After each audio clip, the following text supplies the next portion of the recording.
Yes, it is. Back. There we go. All right, welcome back. Okay. Huge welcome to Rich. Hi, hello. Hi. How are you doing, good sir? I am doing well. I am digging myself out from vacation. So I was off last week, and I have a billion emails and so much catch up and whatnot. So this is a nice little break from doing all that. Thanks for having me. Aww. Well, that segues perfectly into the first thing we wanted to say, which is we and I just said this to you in the other channel. We really appreciate Zos setting all of this up because it isn't anywhere near as simple as people might imagine. Not at all. Especially with you having to do it on holiday and liaise back with Gina about all this. So yeah, it means a great deal that you and all the other devs have agreed to do this and want to come and talk to us and spend your time as part of this awesome festival. Yeah, it's a huge treat for us being able to, to chat with folks, in the community, to hang out with them. It's a huge reason why we're still able to do what we do. And I say this all the time, but we wouldn't be able to do this if it weren't for the community. So, thank you for, doing this, number one, but also just thank you for being a part of our amazing community.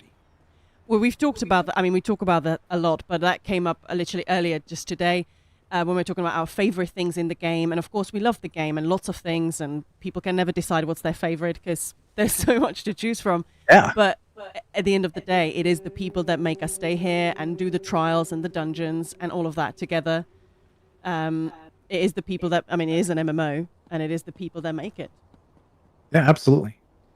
So, yeah. But yeah, we've obviously been fans for a very long time of the game, but it really did get us through lockdown for us. It sounds so horrible, but lockdown was kind of easy for us because, well, we had dogs to walk, that kind of stuff, but we just hang out with mates and play this game and got good at it.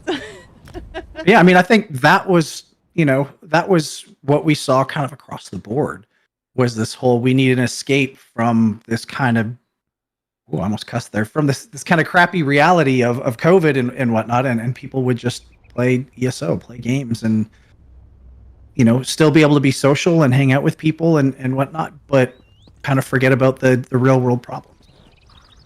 Yep. And by the way, we're not on the Bethesda channel, so if you feel like cussing, nobody here is going to stop you. So that's all fine. I try really hard to not do it when I'm in in interviews and whatnot, because that's the stuff that usually gets clipped and makes its way back, and it's just like, come on, really? Yeah. So I'm not going to say the word, but I did mispronounce worm cult.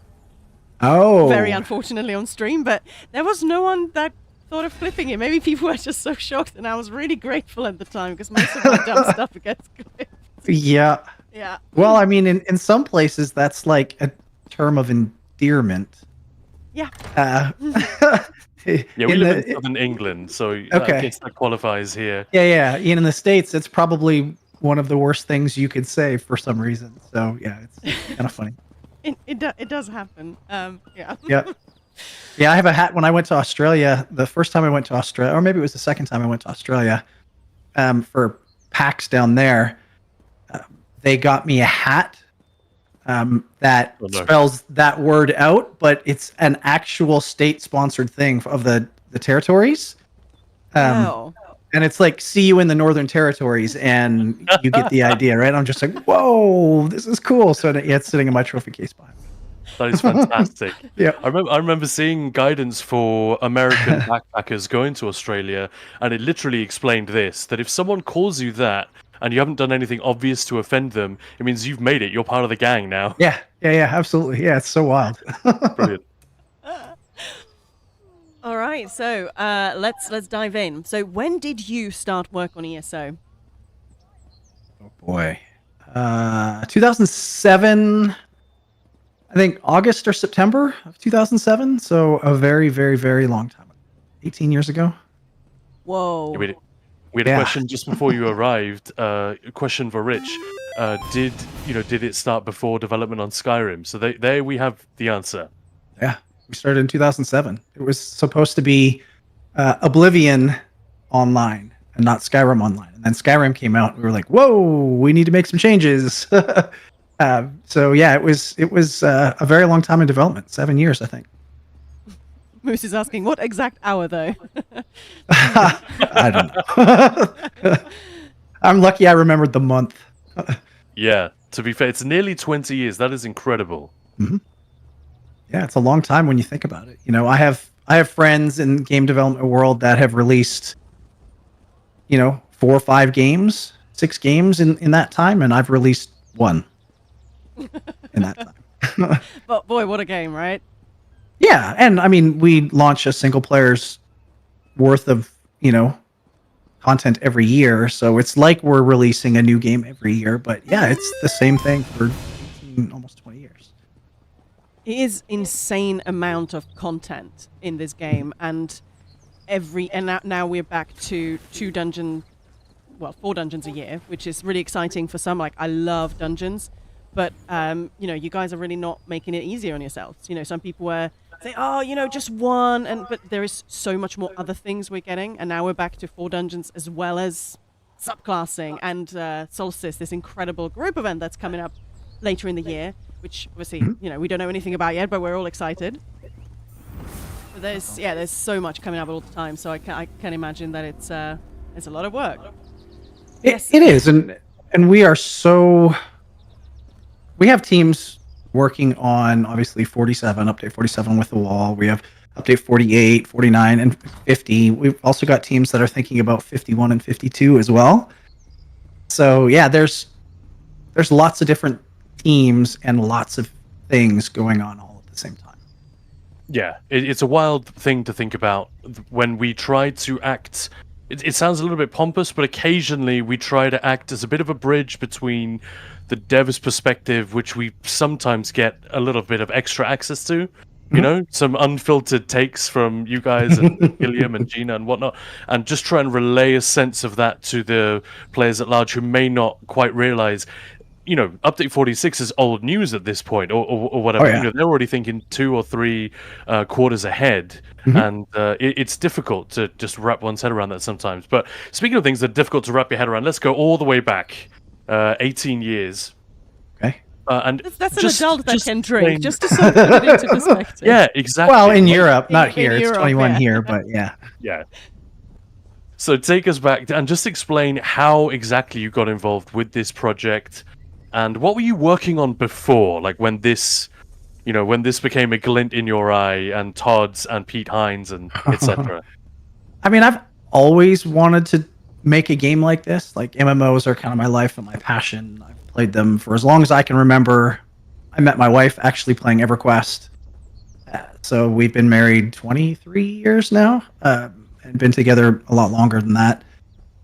So I always wanted to be able to do something like that, make a game like this. And so when I first started at Bethesda, I was an external producer. So I worked on a couple of smaller games. I worked on IHRA Drag Racing. I worked on Star Trek Encounters.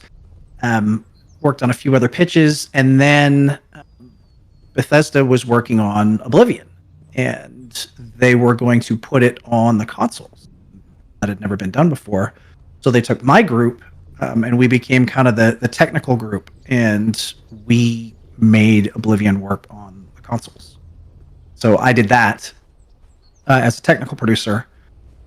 And while I was on Oblivion, I got to go down to Rockville a few times a week, and I would always make it a point to stop by Todd's office and talk to him about how well I thought the IP could lend itself to an MMO.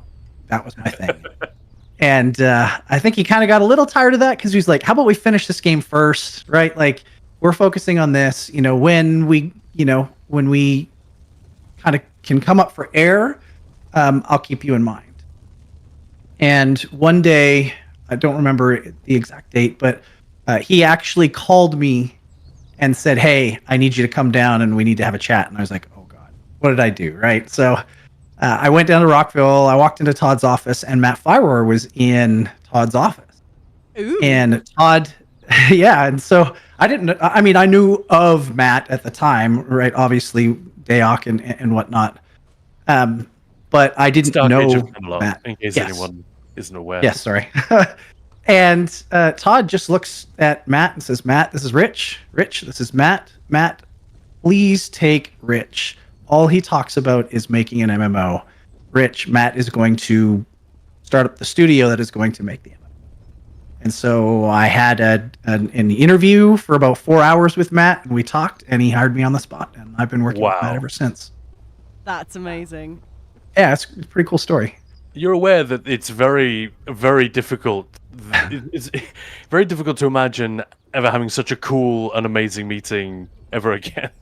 That's hard to I mean, I get Todd and Matt at the same time, right? And we're just talking about games and making games and what makes cool games. And yeah, it was a really cool day.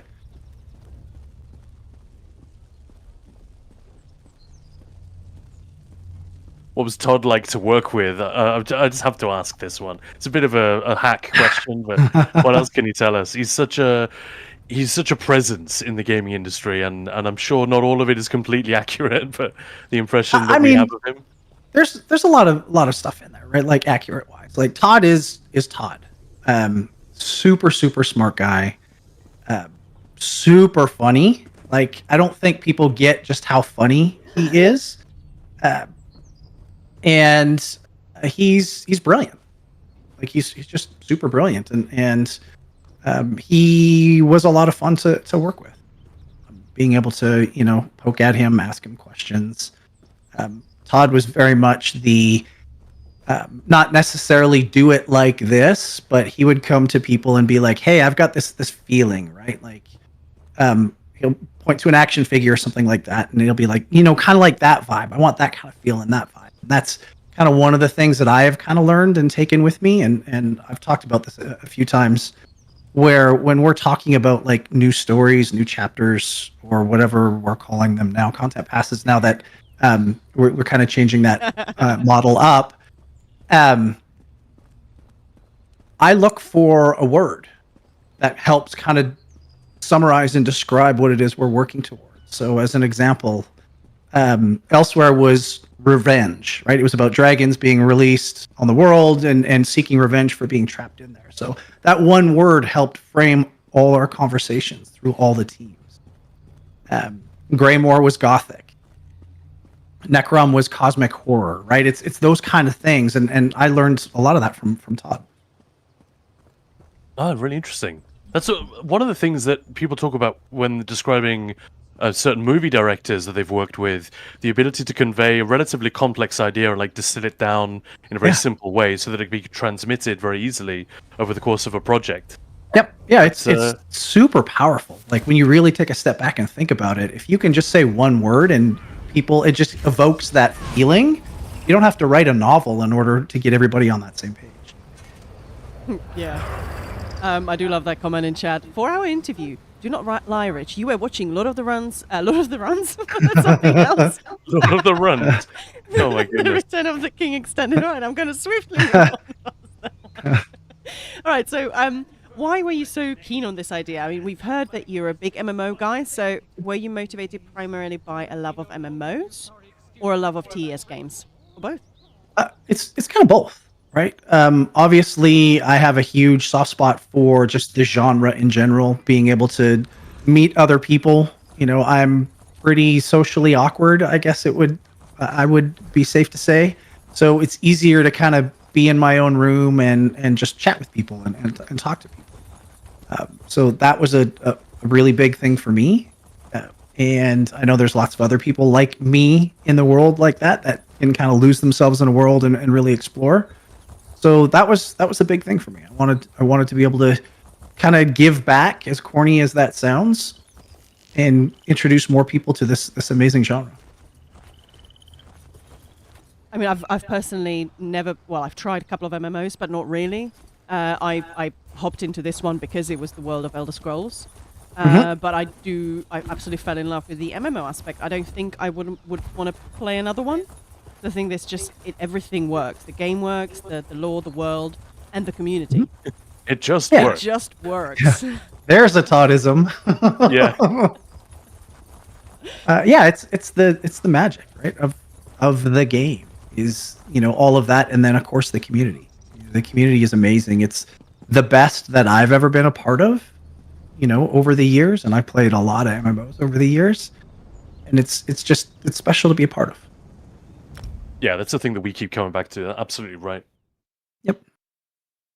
So, could you talk to us a little bit about how closely the new studio, ZeniMax Online Studios, worked with BGS in the early days? And like I said, I'm not 100% clear on this, but Pete Hines was there at Amsterdam last year, as was I, and I watched that whole thing and was really interested to see, A, that he was there, and how much he talked about the early years. Or maybe I'm getting the wrong impression, but he was clearly a big part of that. Was that just him? How many other people were involved? Just explain how the two studios worked together and overlapped in those early days. Sure. So, I mean, obviously they are the IP, that, and at that time, they had done Daggerfall and Morrowind and Arena. I guess Arena was first, but Arena, Daggerfall, Morrowind, Oblivion, and they were working on, at the time, Skyrim, or thinking about Skyrim at least. So they knew the world, the lore, the IP. And Matt actually spent the first 3-4 months in Rockville, sitting with the team. Him and Todd, would talk, but Matt sat in the pits with the team and just kind of talked about the lore and the setting and the unreliable narrator and all that stuff, and really kind of hashed out a lot of kind of the framework of, what era can we be in, what makes sense, just all of those things. And so, yeah, it was a good 3-4 months of just that every day with the team. And then he came back to the studio and we had regular syncs, regular check-ins with the team and whatnot. And we still do to this day. I still throw pitches for lore-related things to the BGS crew just to make sure that we're not, stepping on toes, but also kind of keeping the lore in mind and keeping it fresh for them. And what sort of MMOs, other than EverQuest, I guess, which you already mentioned, which ones did you have in your head? You personally, but also, I suppose, the team, if you can speak for them, in the very early days, when this idea for ESO first took shape, what did you imagine the Elder Scrolls Online might look like? If you can remember, I know it's a long time ago. It was a long time ago, but I mean, at the time, there's kind of the big three, right? It was EverQuest, it was obviously World of Warcraft. Everybody wanted to do World of Warcraft, and then Dark Age of Camelot, kind of the big three. And then over the years, there were hundreds of, well, I mean not hundreds, but a ton of other ones that kind of came up, and we would take a look at those and whatnot. But those were kind of the big three. I think is probably safe, because what was it? WoW came out in 2004. Yeah, I think so. EverQuest was 1999, and then Dayak was somewhere around there too, 2003, 2004, or something like that, 2005, somewhere around there. So that's kind of what we used is what we would say comps, right? Our competitions, what we would use, what are the things we liked about them, what we didn't like, that kind of stuff. So there's a fun comment in chat. Hello, Rich. Thanks for ESO. Thank you for playing ESO. That exchange right there sums up this entire interview, this entire hang. Beautifully. Yeah. So looking back at the main series of Elder Scrolls games, what would you say are their defining characteristics? Ooh, that's a good one. I think that obviously there's a ton, right? Like the world is amazing, but I think for me the biggest ones are the unreliable narrator. The lore is told from multiple perspectives. It's not some omnipotent kind of dungeon master telling you how things work.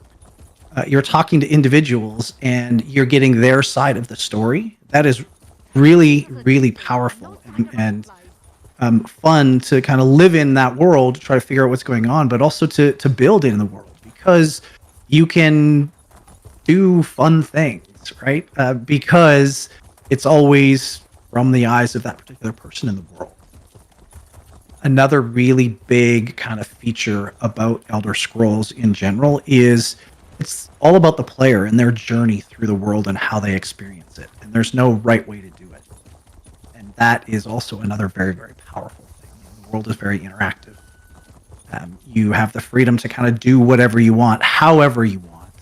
You can put buckets on NPCs' heads and rob them blind, as an example, right? A Skyrim example. So it's just it's a really powerful, engaging world, and that really separates it. It's funny, what you've just described is that all the ways in which this is a nightmare to turn into an MMO. Oh yeah, 100%. Particular Yeah. experience. Yep. So, like, what were the first, to use the again a phrase from movie making? What were the to kill your darlings? The bits that end up on the cutting room floor. What were the Yep. first bits, like the sacred cows that just had to go from what you just described? Well, it's a lot of the kind of simulation type stuff has to go away. I mean, simulation stuff, where NPCs have schedules, they do things kind of on their own. That works very well in a single player game, but that doesn't work at scale when you have millions of people all doing things and the server's got to keep track of all that stuff. Like that just doesn't work. So a lot of that simulation stuff goes away, and we had to try to find ways to make it feel close to a simulation while not having to deal with that. That was a big one. Another big one, and this was kind of a lesson learned, a hard lesson learned after launch, which was the kind of world-changing events. That causes a lot of kind of player separation issues. And by world-changing events, I mean, you come into a town and it's under attack, and then you do a series of quests. And once you complete those quests, everything is good, right? Like all the invasion is done, right? And now it's kind of this peaceful town. Well, in an MMO, the only way we could figure out how to do that was to layer things. So you could have basically think of it as like copies. So you can have like a copy of the space that is the hostile version, and then another copy of the space that is the clean version. And once you complete the quest, you just go to the clean version instead of the hostile version. So that is incredibly powerful, right? You get to see the world change before your eyes, Yeah. But in an MMO, what that means is if I've done the quest and you haven't done the quest, we can't ever play together when we're in that area because we're on two different copies of the space. Yeah, and you see this a lot. Like the person next to you will suddenly fade out. Yeah, and you just see kind of like the chevron over their head if you're in their group or whatnot. And that's really cool, and it sounds awesome, but in the MMO space, you got to try to make a way so that players can always play together. And like I said, we learned that the hard way, and we went down that single-player route, and we had to undo a lot of that stuff. The first 6 months of launch for me was undoing a lot of that stuff and fixing that stuff so that players could actually play together. And we had to learn how to do those kinds of things. Maybe not to the same level we did at launch, but do those kinds of things post-launch where players could feel like they've made change, but without separating. Funnily enough, this is a somewhat funny, mostly just embarrassing moment. The first time it was in beta, so we thought, okay, let's try this. And I could see Khan's chevron, but I couldn't see him. Yep. I thought, well, obviously it's not working. I was on the Mac, he was on the PC, so I thought maybe, we can't. The servers. Yeah, we determined that they must have separate mega servers as a result of not being able to. But we were just in rather than the quest. Yeah. Oh, it was even instance. I just had to port to him, but it didn't even occur to me. And yeah, we've never played an MMO like that before with the mega server thing. That we forget, but that was like a fairly major innovation, was it not, at the time? Oh yeah, it was a huge thing. Nobody had ever really done that at that time. Servers were basically sharded instances of the entire game and entire communities, and they were all separate from each other. In ESO, they were all together. Like everybody in North America played together, rather than spread out over 60 servers or whatever. Yeah, somebody's in chat is saying, Gibson girl, I first started during an event, and friends would try to take me somewhere, and then I would be alone. It was really weird until we realized, I didn't play for a while, and then I came back, and it didn't even think about it. It was actually only a few years ago that I realized, hang on, that's why I couldn't see you, because we went in different instances. Yep. But, we've got another day where we're going to talk a lot about combat, but I just, you're talking about like, not U-turns, but left turns and right turns and zigzags that you had to make in the early years, pre and post development. Can we touch on combat there as well? Sure. Just briefly, I had a fascinating conversation with Yvette Nash in Amsterdam. We were just we were both leaning on the place where they served coffee. It was morning. There was no one else around, and she talked to me for like 45 minutes. One of the coolest things that happened to me all of last year was that conversation. She was fascinating. I could have listened to her all day, and she talked a lot about. She's a producer on the game. Just for those who don't know, she's not one of the very media-facing members of the dev team, and hearing her insights and descriptions of the way that you change the combat process, to be reticle based, once Skyrim came out, right, and that it broke healing and weaving, the way that was and animation cancelling was. These were decisions that you guys talked about. I know it's a huge subject. We got another day devoted to it, but if you wouldn't mind, just give us a little like a teaser of what that was like from your perspective. I mean, it was chaos, right? I think we decided to make that switch. Shortly after Skyrim came out. I think it was like Skyrim came out in November 11th in 2011, and of course we lost so much productivity on the game because everybody was playing Skyrim, and we were wanted to see what we needed to learn about and whatnot, and it became very apparent very quickly that making ESO like Oblivion was not the right thing to do. It should be like Skyrim because everybody is going to love Skyrim. And so as we started kind of digging through that and what it meant and how it went, Skyrim is very cinematic, much more so than Oblivion. Oblivion has some cinematic things in it, but much more cinematic, engaging with the NPCs. And the combat was much more action oriented and whatnot. And so we had to change. We went from kind of this tab target traditional MMO to this reticle based combat that was very action oriented. And we had to learn a lot to do that, but we also had to change a lot. Like healing is the perfect example of that. Healing went from essentially playing whack-a-mole, where you're clicking on somebody and then pressing a button to heal, to how do we heal now, right? Like there's no way I can target somebody. And we went through, probably 10 or 12 versions of healing before we settled in on the one that we had, where we had some kind of smart targeted and then ground-based healing. Solve those things. And Wheeler was a huge part of that. And he would, Brian Wheeler, who's our lead combat and PvP designer, he worked with obviously a bunch of the other people as well, but he would whip up a class, a model, and be like, Rich, test this and tell me what you think, right? And so we kind of go back and forth on that kind of stuff, and it was really cool time, but very chaotic because we were also building the game at the time and had built a bunch of the game and then changed combat. Yeah, it's such an interesting story, and it's almost a shame that you have to really nerd out about ESO before you gain access to this kind of info and that insight that this was a really, really interesting combat system that emerged almost by accident. Like it was an emergent thing. It wasn't something which you sat down and said, this is what we're going for, now we create it. And alongside the community, which you rightly mentioned right at the beginning, this is one of the big reasons Maya and I, and loads of the people I know who adore this game and are still playing it after years, the community is one of the big reasons we're there, but the combat system is the other one. Because it is so interesting. It's engaging and it's fun. And, I mean, it's also exhausting.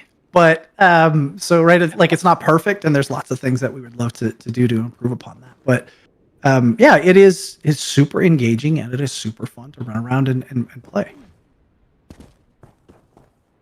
Okay, so final question on the early days. Okay. 20 years later, almost. If you look back, this might be difficult to answer. If you look back on the version of The Elder Scrolls Online that you had in your head in those early days of development, what do you think you would have been most surprised by seeing the version of it that exists today? Well, that's a good question. Bit of an abstract question. Yeah, I mean, I would have been, I still am today, shocked about kind of mega servers and what that means and how it just simplifies everything. Right. Now I don't have to worry about hey, where are my friends? How do I make sure I choose the right server as well as the right alliance? Right now oh, we're in North America, go, right? Like it's simple, or we're in Europe or whatever, right? That to me was something that I never would have thought, like ever. And it was Amy Dunham who kind of came up with that solution at the time. She was our technical director. And Amy was trying to solve a problem with PvP, actually, because we wanted to have these massive PvP battles. And if you were going to have those campaigns full all the time, and you could only put like 3,000 or 4,000 concurrent players on a server, how were you going to have a third of the population in Cyrodiil? Like, you just weren't. And so she was brainstorming ideas, and she came up with this concept of mega servers. Turns out mega servers are more closely aligned to cloud technology than we kind of knew at the time, but that was also something like nobody was really thinking about back then either. Like Google, Amazon, Microsoft, like they were in their early nascent stages of kind of cloud computing and what it could mean and whatnot. So there was nobody to really help us or even talk to us and say, hey, yeah, that's kind of what this is. Maybe you should go down this path. So Amy and Ed Tafoe had to figure all that stuff out in terms of building the servers, and it was something that is really, really special for us and solves a ton of problems. So again, low key, kind of a big deal. Yeah, huge deal. Like the technology is just incredible for what it is, and it was all done before cloud computing. Like it's really remarkable stuff. Okay, so going forward in time a little bit, I watched a really fascinating interview with Bruce Nesmith, who worked at Bethesda. I think he must have overlapped with you a little bit. I know Bruce quite well, yeah. Yeah, there we go. He's an avid ESO player, too. Exactly, yeah. Ridiculous amount of time, yep. For those who don't know the name off the top of their heads, this is the, I want to say, game director or creative director on Skyrim. I don't technically remember what his title was, but yes, he was one of the kind of the core folks, and one of the guys that we would actually pitch lore-related things to in the early days of ESO. So one of the key architects of Skyrim as a game. In this interview, he talked about ESO. He actually gushed about it quite a bit, full of praise for this game, and he said something which really interested me, saying that the success of Skyrim and the mainline series of Elder Scrolls games was a blessing and a curse for ESO. Blessing because so many people are interested, like me and Maya. You know, we came here because of those other games, not because we wanted an MMO. But it's also a curse because the early game then has to fight against these totally misaligned expectations of what the Elder Scrolls Online was going to be and trying to be. Would you agree with that? Yeah, I mean, spot on, right? It's a blessing and a curse. Blessing, we get a lot of eyeballs. Curse, what do you mean it's not Skyrim with friends? But yeah, it's one of the things we kind of struggled with early on as well. Even coming up with the name. We had a whole bunch of different names of what ESO was going to be, and we settled on the Elder Scrolls Online because we wanted people to understand that it was an online game and not a single-player game. You can play the game like a traditional Elder Scrolls game. You can play it solo if you want, but we wanted to make sure that players knew that it was an online game. And we still kind of struggle with that to this day, right? People are like, oh, it's Skyrim with friends. Like, well, kinda. But it overall, it's been hugely positive for me. You know, we've got that cachet of Elder Scrolls, which really helps cut through a lot of the general noise in the market. There's so many games that get released every year, and we still get to stay relevant because we are Elder Scrolls. That's a very good point, and we've just seen that with Oblivion Remastered, haven't we? Yeah, we saw a huge bump of people and interest when Oblivion Remastered came out. Yeah. And the games that didn't know Oblivion Remastered was launching on that day, and that happened to be their launch day as well, being like, oh, well, suck it up. But we just got buried, basically, by this. It is such an event. Yep. Yeah, that was a fun one. Speaking of Elder Scrolls and other games, what is your favorite Elder Scrolls game from the main series? Yeah, you can't say ESO. Because I was going to say ESO is part of the main series. I mean, I loved Daggerfall. I put a lot of hours into Daggerfall. Oh, really? Oh yeah, I loved Daggerfall. Daggerfall blew me away just because of the scope and scale. Right, like I'd never seen anything like that at the time. It was amazing. Morrowind. That was the first game that I ever upgraded my PC for. I basically bought an entirely new PC so that I could play it. That was when I realized. I mean, I knew I was a gaming nerd, and because that's all I did and all I played was games. But I specifically bought a PC in order to play. So that's got a really soft spot in my heart as well. This is hard because Oblivion is a soft spot. It's the very first one that I got to ever work on. Yeah. I'll say probably Morrowind. Okay. Since you mentioned Daggerfall first, I was just going to quickly ask if you had time to mess around with Daggerfall Unity. I haven't. We have a bunch of people on the team that have, and they say it is surprisingly good. Yeah. You know, just it runs now, like it doesn't, which is really cool. But yeah, they were like, it's very, very good. So maybe one of these days I'll add it to my list of backlog games to go through. And it is astonishingly, it is astonishingly playable. But as you say, still incredibly daunting in terms of size. Oh yeah. So if people don't know what I'm talking about, you know, we can link to that maybe a little bit later. But this is a fan project to remake Daggerfall in the Unity engine, and it's been going for years. And it recently reached, it's almost a year ago now, not that recent, but like version 1.0 was finally reached. So that's okay, cool. Yeah, that is definitely on my pile of shame, and by that I mean, you know, all the games that sort of get put there that I intend to play. But yeah, there's just so many. Like I think my Steam backlog alone is like 150 games or something like that, and there's never enough time to play all the games I want to play. No, there definitely isn't. And we do talk about that a lot on stream, and obviously because we're mostly Elder Scrolls streamers, we do get obviously I play ESO, so I don't really have time for anything else. A good one. Right. Yeah. Yep. ESO is part of the main series. It is, but we just wanted to, you know, hear the other options. Maybe we should have single player. There we go. Yeah. We'll know that next time.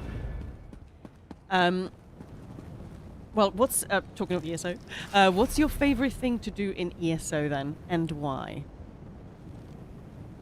I love the kind of the power gaming aspect of MMOs. Like traditionally, that's where I go. I still to this day play games like Path of Exile because it scratches that itch of making builds and getting powerful and whatnot. My wife's laughing in the background. She's like, "Yeah, he still plays Path of Exile." So in ESO, I tend to kind of lean towards that kind of stuff. So I love like Maelstrom Arenas, Infinite Archive. Those are kind of my go-to when I want to just chill, just relax. That's what I go do. And so I love that. VMA in particular was my jam for a very, very long time. I really wanted to break the 600K mark back in the day. And I got to 599 and then was burning myself out. So I went and did some other things. Infinite Archive scratches that itch. I love Infinite Archive so much. Yeah, I'm a big fan of that. And I wasn't expecting to be. I was perfectly happy that it was arriving in the game. But when Finn first appeared and pitched it, I thought, that sounds amazing. Probably not going to be for me. But loads of people are going to love that. And it was for me. I absolutely dig it. It's so much fun, and the thing that I love too is like my wife and I will do that. And when Infinite Archive first came out, that was our date night. Because we'd go into Infinite Archive and we'd go as far as we could, and that was date night, and it was awesome. It was so cool. I love that. Yeah, I really like the idea of IA just because of the two people thing. Khan and I do a lot of gaming together, obviously. But I was really surprised just how much I loved it. The way the bosses are sort of adapted to work in there, but it makes it more fun. And it was so awesome just going through and having, I know you. I really don't like you. And just, falling off the edge. And then you get the buffs, right? Like you're chasing these buffs and whatnot. And every run is a little different until you get, towards the very top end where, you eventually have everything, but that takes an inordinate amount of time to get there. So yeah, it's different every time, and it's so much fun. Well, during the Infinite Archive, which was the first raid train we did back in 23 December to celebrate Infinite Archive, or Endless back when we started working on it. But we did have Hyper and Lucht live on stream actually breaking the record, which was amazing. Yeah, that was, nuts, wasn't it, at the time? Something ridiculous like that, yeah. That was really fun, and having people, that was such an incredible focus to have on a raid train that lasted over 20 days. That the sheer, people were, coming that have barely played the game, and they went in there to just give it a go. We had, someone like Lucht and Hyper duo, really, really good, really going for it. But everybody had a good time. Everybody's experience was different, but it was still just one piece of content. That was just incredible to see. I thought that was really, really, really fun. Oh yeah, something I did want to ask. So, what about the Elder Scrolls themselves? Like, the actual document. Let's be honest. Are they really that big of a deal? When people describe what makes the games great or memorable, nobody talks about that bit with the scroll. So did ESO attempt to remedy this somewhat with the scrolls being in the Zero campaigns, as well as cropping up like with the Prophet, studying them? Sort of. I mean, they're a big part of the world. I think that the kind of distinction, though, is right. Like the Elder Scrolls rarely figure into the lives of kind of everyday people. So just kind of like Magic, right? If Magic went away in the world of Tamriel, the average person wouldn't know or care because they don't deal with that stuff. Right? It's very, very isolated in general. So that's what really makes, the Elder Scrolls in general super unique, right? They're these prophecies, and they kind of help guide and shape the world. But because they're kind of interpreted by those that can read them, they're not always right. And that kind of ties further into that kind of unreliable narrator and whatnot, where it's kind of from the perspective of the person reading them and whatnot. So it's just a really cool kind of hook into the world and into the lore and into the universe that is really, really intriguing. And there's so many of them. Like, that's the other really neat thing, is there's just so many of them, and being able to explore that more would be really cool. Yeah, it is actually a really effective device, both in terms of gameplay, because it allows you to make up your own mind. That story about the orcs coming from the poop of Trinimac or whatever it is. Do you take that literally, or do you say, "Oh, that's just like Dunmer propaganda" or whatever? Exactly. Yeah, that's the cool part of the lore. But it also is. It's used in literature and film as well, because it means that when you do encounter like a document or a record that exists in that world, you immediately ask the question, well, is this a superficial examination of this? Is like, well, this is what happened, but do I treat it as a real document? And think, what are the motivations of the author? Where did this come from? Is it biased? Is it historically dated? And that pulls you in even further. So I think it's Lawrence Schick, when he actually left ZOS, he wrote this beautiful letter, and that was the thing he went into some detail about, that this is one of the great joys of working on this franchise, was that it's all the lore is diegetic. Yes, absolutely. Love it. But for what it's worth, I think ESO has done a better job of incorporating the actual scrolls into the game and justifying the sort of the pre-title better than any of the others that I can really think of. Well, I mean, in Oblivion and Skyrim, you did consult them basically to complete the game, right, and to put the bad guys back in. So they were there, but they're not super front and center. Yeah, agreed. I was just thinking when we were talking about the lore, how a lot of it is, well, is it real? Is it not real? It always amuses me when there's a lore video or we talk about lore. Somebody's that, well, actually, there is a letter saying, yeah, but, it's a letter. Somebody wrote that letter or that book, and we don't know. Isn't that the beauty of it? So whenever Khan makes a lore video, it's never, this is how it went down. It's, well, as far as we've been told by this person who may or may not have even been around.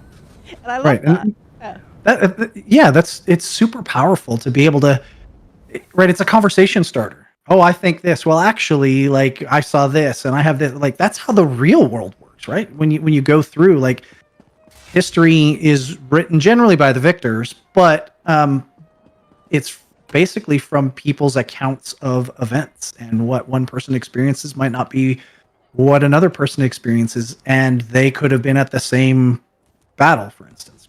So it's familiar to the real world, but it's also just so inviting to open up those conversations. Agreed. Unfortunately, nerd culture often craves certainty. Yes. That's just it. And yes, I'm it does. Of this, as anyone is. Okay, so how long have we got left? I don't know. You tell me. Oh, okay. All right. All right. So a tricky question then, if that's okay. Sure. So I'm going to make some assumptions here. You've been a key player throughout the development of this game, as we just heard. You were one of the reasons it got made in the first place, because of pestering Todd Howard, by the sound of it. Because I was a pain in the butt. Yeah. Yeah. Fantastic. Great job, by the way. That's how you get things done, right? Yeah. I mean, ask Gina. Gina, can we do this festival, please, thing? Yeah, you're right. You're Gina's Rich Lambert. Wow. I'd never thought of it like that. Well, there we go. But also, Rich, among the players, I think there's no denying you're probably the most recognizable, well-known member of the studio, apart from Gina. Probably. Definitely. Sure. That's a great position to be in, and your enthusiasm for the game is plain for all to see, but acting as the face of the studio, it's got to be exhausting sometimes, right? Oh, yeah. So, yeah, it's exhausting. I guess we'd love to hear something a little bit candid about that, and the idea that are you ever tempted, or do you ever daydream about switching the cameras off and just going back to designing content and putting exploding chests in dungeons again and stuff like that? I will take a breath to answer, so it doesn't look like I've thought about this before and I'm too excited about it. But absolutely, right? Like, there was a time when I was just able to focus on building cool stuff. Building chests. The chests that Khan's referring to are, I had built a prototype of an exploding chest, and we were testing treasure chests, not Lara Croft chests. Yeah. And you couldn't tell. It was just a random thing, and I had the damage turned up on them quite a bit because I wanted to see if people would loot chests. So they were looting chests and whatnot, and you'd loot the chest and it'd explode and would kill everybody in your group. And the idea that I had was we would have a skill line so that, you could, detect them and then disarm them and so on and so forth. But at the time, it was just the chest blew up. And I would giggle myself silly every time I would hear somebody go, "Gosh, darn Rich," right? Because they looted a chest and blew everybody up. I ended up taking it out. But, like, I miss those days of being able to go in and just build stuff. Yeah. Not having anybody watch my every move and interpret my every move, and that's exhausting, having to always kind of be on and aware of your surroundings and all that stuff. I cherish it, and it's a great responsibility because I do get to represent this group of extremely talented, hardworking people. But yeah, it is exhausting sometimes, and there are days, there are definitely days where I'm like, yeah, it would be great if this wasn't me and I just got to worry about, I've got to fix bugs. But I do love my job. I love what I get to do. I love interacting with the community and doing this kind of stuff. So, the perks definitely outweigh, some of the tough days. Well, we're glad to hear it. I guess especially with social media where you can't even be yourself. Yeah. Yep. interesting. Yep. Let's just put it that way. It's really tough, right? People are there, to call you out on every move, every misspoken word. We talked about that at the beginning, right? I don't want to cuss because that's the stuff that gets clipped most of the time and sent into headquarters. This guy is unprofessional. He's swearing. It's like, really? Come on. But that's what it is. But it has come up on stream and just in general many times before. We talked about that was the talking about guilds. You gave a little talk and people were asking lots of questions, and it was so The Guild Summit Guild earlier this Summit. year. Yes, thank right? you. Yeah. Yeah. And it was amazing to see you tackle all sorts of questions. Some that, frankly, I wasn't sure what that person was asking. You're like, yeah, I get it. And even things that, well, that's not on the list, or it is on the list, but it might be, another year. We don't even know. But just the way you sort of explained everything, we have said it on stream many times. Like next time, if Rich is talking, go and listen, because there's a lot of confusion often in the game, and we're sort of hoping that having you guys over the next 10 days as well, there are things that we can sort of clear up and say, well, this is actually how this works, which is always amazing. But yeah, so you are very good at it, is what I'm trying to say. And not Thank in you. I appreciate that. Not in a corporate way. I'm just going to say that it seems to. Somebody just said it's very evident you love your jobs. It's the excitement for the game is always coming through, even when you're having to sort of answer questions and that perhaps there are no answers to. So we really appreciate it. Thank you. And a lot of it's not so much the having to explain the game and the mechanics, right? That part to me is really easy because yes, I understand the game is huge and there's so much to go on. It is the kind of the trappy type questions, right, where they're trying to point out how much smarter they are than you, or right, like the kind of really jerky type things. Those are the things that kind of start to wear on you after a while, where you're trying to explain something to somebody and you're trying to do it in a way that isn't patronizing, but is gives them enough information to really understand why the problem is harder than what they think it is. And then when you just get simple remarks like, "Oh, how hard could that be?" Right? Or "I could do that. You just hire me and I'll fix that." Right? And I've had a few trolls over the years where I've been like, "Give me your resume. I'll hire you. And if you can't solve the problem in a week, well, then you're going to owe us and you're going to get fired." And they shut up right away. So, it is what it is. Yeah. Yeah, that's a good one. But yeah, being the person trying to acknowledge complexity on the internet when everyone is just trying to dumb things down, we can't help it for some reason. It's the direction we go in. We tend to simplify, and collapse everything down. We're very reductive.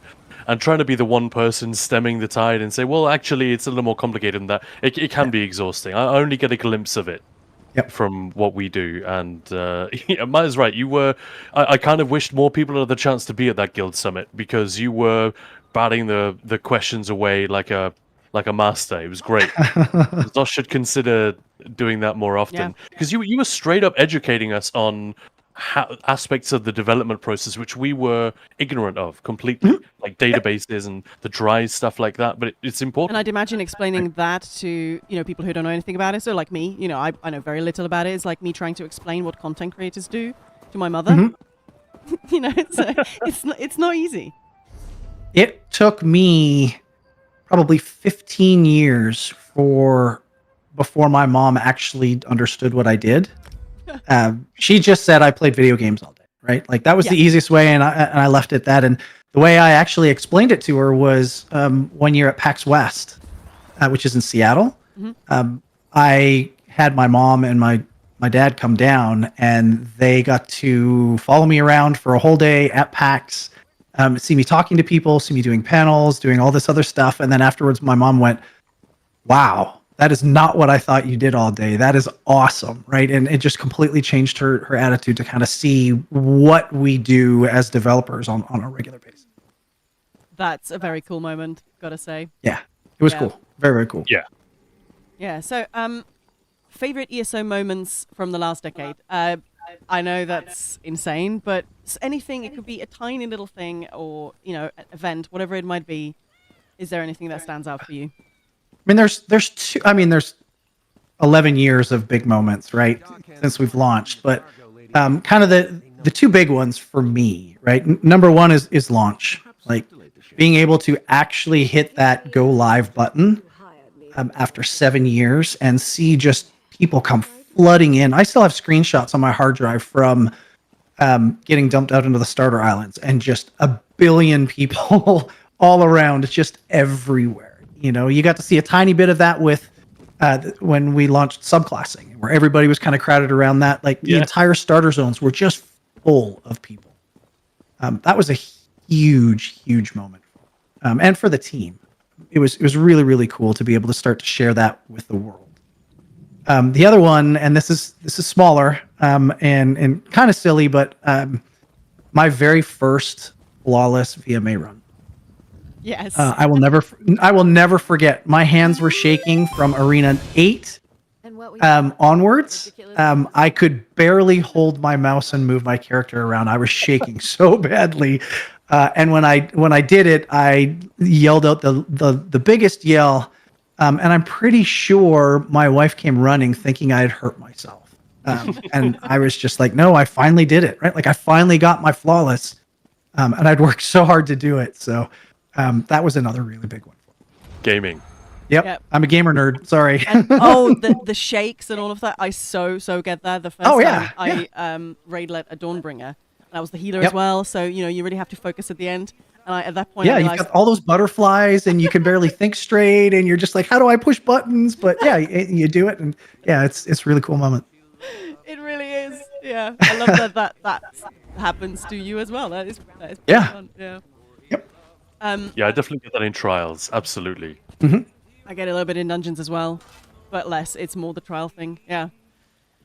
But okay, so this year, the story has taken an incredible turn. So we are cycling back to where the ESO story started. Any highlights for you? I mean, obviously there's a lot that we don't know yet, and you know hasn't come out yet. But just the little bit that we've been shown now. I mean, it's really fun to be able to kind of go back to the worm cult and kind of see what they're up to. I think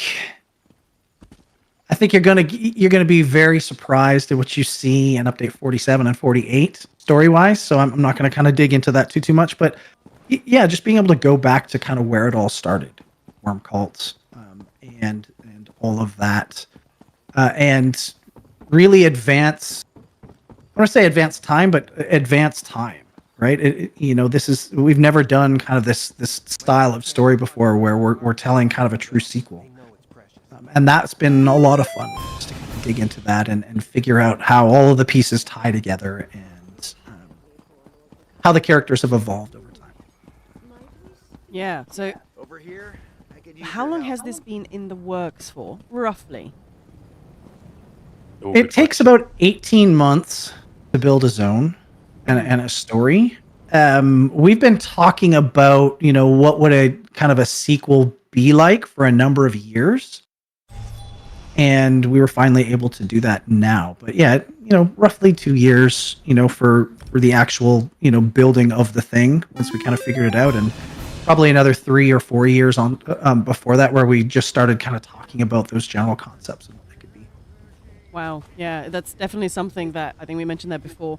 That it's crazy to think that obviously you guys are already thinking a year, 2 years ahead on some project. It's going to be quite crazy, and we get a glimpse of it when we go to PTS, test everything, and then suddenly it drops on live, and it's like, well, we've already done this. I mean, it's great, let's do it again, but it feels very odd because we've already had that hype, sort of. It's actually one of my biggest fears when I am doing public speaking and doing interviews and things like that is, how do I make sure I keep the content or the systems that are in that update separate from all the other future stuff we're working on, and how do I not mix them up? Because I've got tons of different updates all in my head, and we're all trying to manage them. And like, okay, what would this update has these 4 things, and this update has the. Right, I'm terrified of just saying something and going, oh shoot, that was next year, right? Like, oh. So yeah, it's tough. It's got to be a little bit like playing an actor playing a famous character in a biopic where they have to play them at like 5 different stages of their life, but the movie's shot out of sequence, so you have to remember, oh, today I'm performing, this particular character at this stage in their life and in their story. Is it a little bit like that? You have to think. I mean, I'm not an actor, so I don't know, but yeah, I would think it's something along those lines, right? Or you finished shooting your part of the movie, 30 months ago, and they're in post-production now and doing it. Like, you can't talk about that until it goes live. And so like that is the hard part, right? And you kind of see bits and pieces of it here all the time where an actor will just kind of suddenly go white-faced and go, oh my gosh, I wasn't supposed to talk about that yet. Oopsies. That's my biggest fear. Yeah, is that. Yeah. So do you have a favorite returning character? Yes, I actually have quite a few. One I can't talk about, but obviously Raz is a big one, right? I love Raz. I love Stibbins. Stibbins is probably one of my favorite characters. Just kind of in general, the poor guy just gets the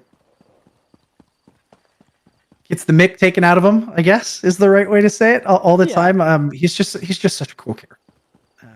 So always on the receiving end. Yeah. Yeah, those are probably my two favorites.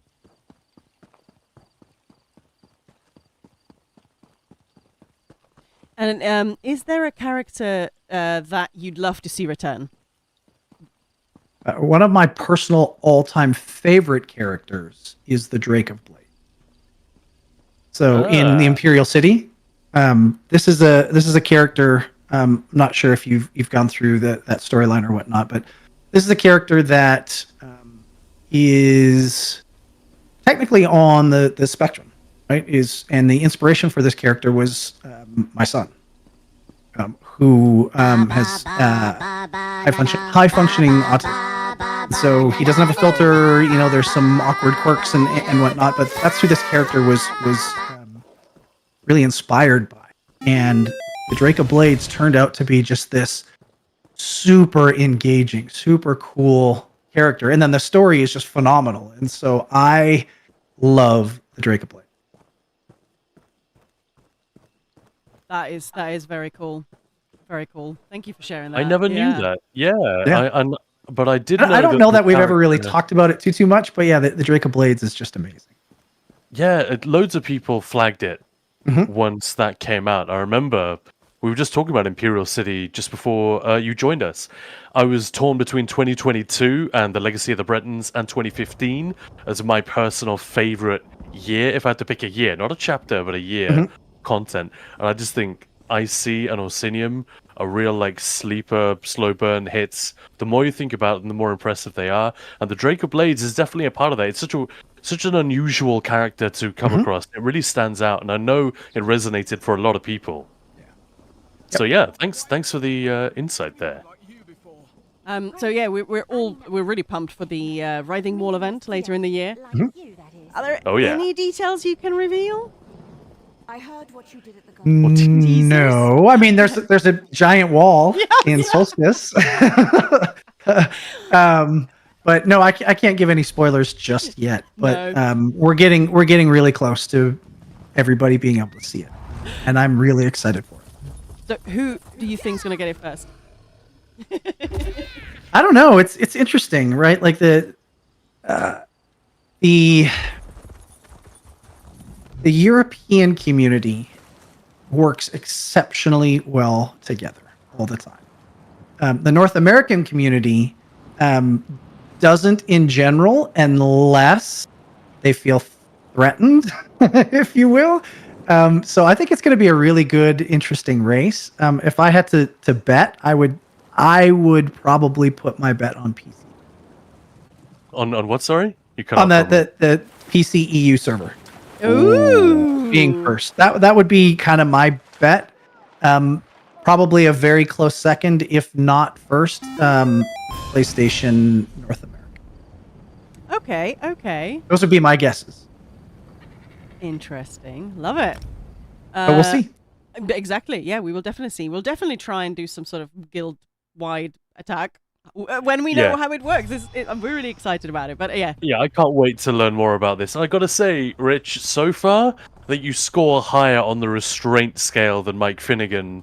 Last time Maya interviewed Finn, she asked him about the next trial that was coming up, which was at the time Lucent Citadel, and it was very funny because I edited the interview. We removed almost nothing because Finn is gold, but Well, you know, I don't know about that. but- you can hear him straining. He really wanted to say something. Maya Yeah. just dropped in like a final and one more thing question, and he almost blurts something out I don't. about. I'm sure that's what it looked like, but he didn't really seem to be keen to sort of. And then he just burst Yeah, out he laughing. really He's like, wanted- nope.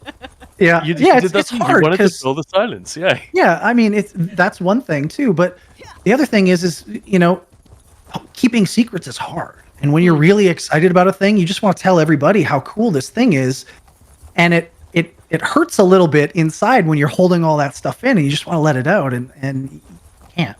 Yeah. Nope, Because nope. that ruins all the other plans that everybody else in the company has on how to roll this out and all that other stuff. So yeah, it's tough, very very tough. Right. So we are conducting a poll. Okay, Who would be your choice to finally win the Three Banners War? oh that's an easy one. Because I'm a blueberry through and through, so that would be Daggerfall. That was easy. Yep.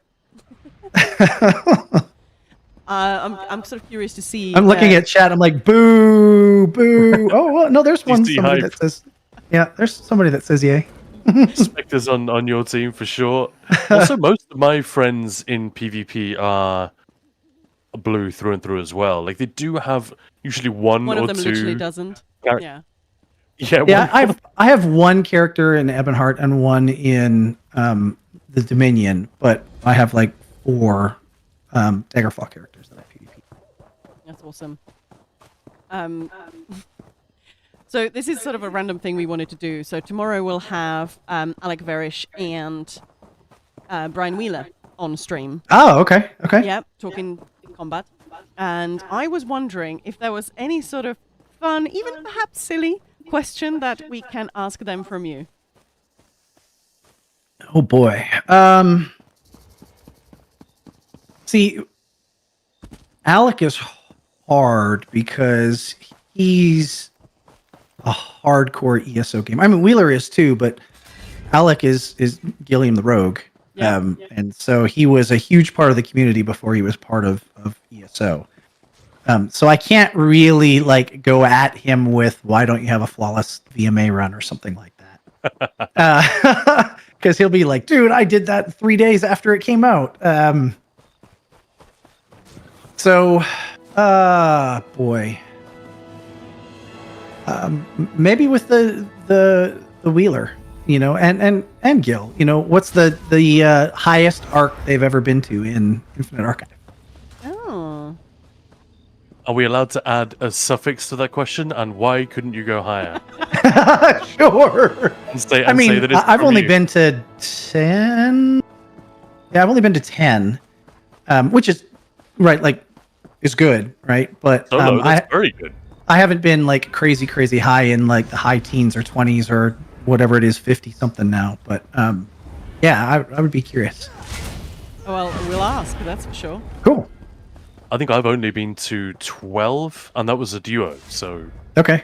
that's really not that big a deal. I only did solo. It was like a challenge, sub-challenge, and I had to go there on my Necro, naked, the Necro, obviously, and like with no buffs, no nothing. It was quite ridiculous. That's cool. Those naked runs are so much fun. We used to do them in dungeons all the time. And chests and, right, like all the clickies. Everybody's just going off and looting them instead of dealing with the monsters because they need gear. They're so much fun. Oh, So since you're the first, obviously first deaf to join us, yay, thank you. I have a question for you because okay. so yeah, it's something that I've always wanted to ask, and it's something that the community really wanted to know. When are we going to get in the game a lich called Rambert? Lich Rambert. Yeah. I don't know. Wheeler's threatened it a few times. Oh, really? I'm Oh, so yeah, delighted.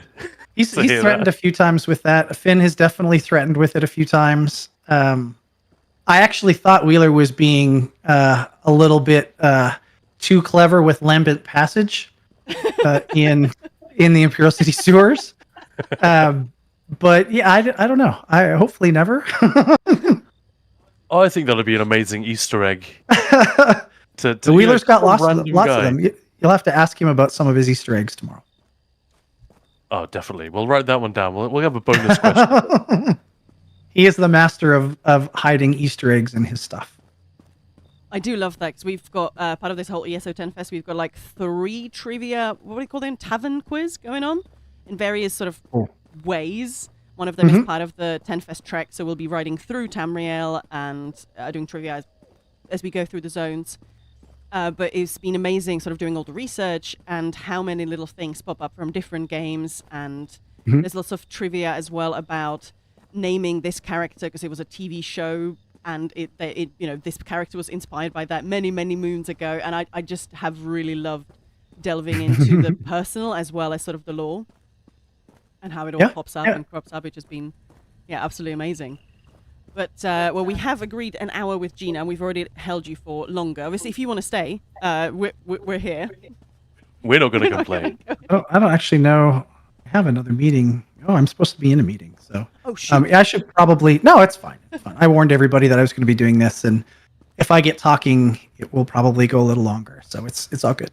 Well, again, thank you so much for taking the time to hang out with us. And I think few people mentioned that in chat. That is amazing that you have joined, a random streamer, duo, and are talking to the community. We really appreciate it. So thank you so much, and thank you so much for kicking ESO 10 Fest with such an awesome interview. Yeah, it was just my pleasure. Hear it for Rich. Let's hear it for Rich Lambert. Thanks, everybody. It was tons of fun. Like seriously, it was tons of fun, and it's one of my favorite things to be able to do. I'm sorry that went over the last thing. One of your favorite things to do. I apologize. No, that was it, right? This is one of my favorite things to do is talk about ESO, right? Like it is a huge part of my life and has been for, like we said, almost 20 years. So I'm super proud of it. I'm super proud of the team and just getting to be a part of the community. Yeah. Well, thank you for making the game that we love. So yeah. Yeah, thank you so much. But awesome. Don't want to hold you up. So thank you. Really appreciate it. And Yep. guys, don't go anywhere. We'll still be here.